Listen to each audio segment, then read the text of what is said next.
Welcome to Centinela de Cristo.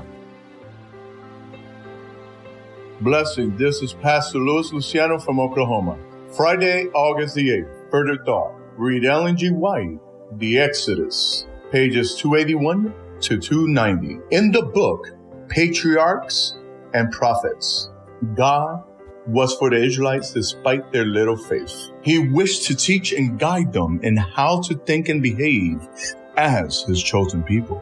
God led them patiently and directed them to a location where they would encounter fewer challenges. Ellen G. White explains, the Israelites had little knowledge of God and little faith in him, and they would have become terrified and disheartened. They were unarmed and unaccustomed to war. Their spirits were depressed by long bondage, and they were encumbered with women and children, flocks and herds. In leading them by the way of the Red Sea, the Lord revealed himself as a God of compassion as well as of judgment. Ellen G. White in the book Patriarchs and Prophets, page 282, talking about the Song of Moses.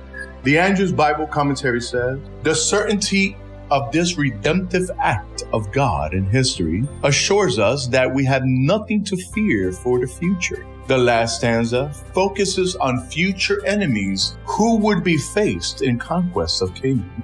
Because of God's powerful arm, they will be as still as a stone. Verse 16. When we face certain impossibilities, when we feel concerned and do not know which way to turn, we can find assurance in the Song of Moses, for it commemorates a great event in the history of God's people.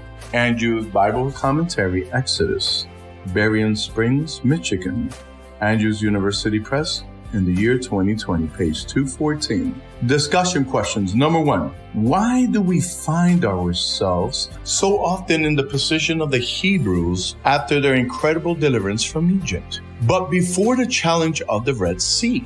That is, in the face of so much evidence for God's goodness towards us and of his power, why do we still find it so easy to show and even express a lack of faith? Number 2, even after all that had happened, including the loss of the firstborn sons, why would Pharaoh still pursue Israel?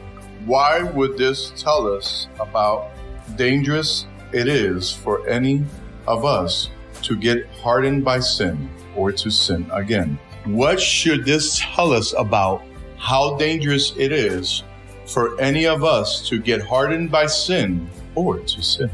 Number 3, though we all face terrible trials at times, many of us have had and still have some very good days, some very good times, when nothing bad happens to us or to our loved ones. Why should we see these times as evidence of God's grace and protection?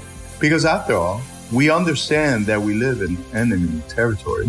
That is, why should we always remember to praise God in the good times? Because we never know what calamities we have been spared from.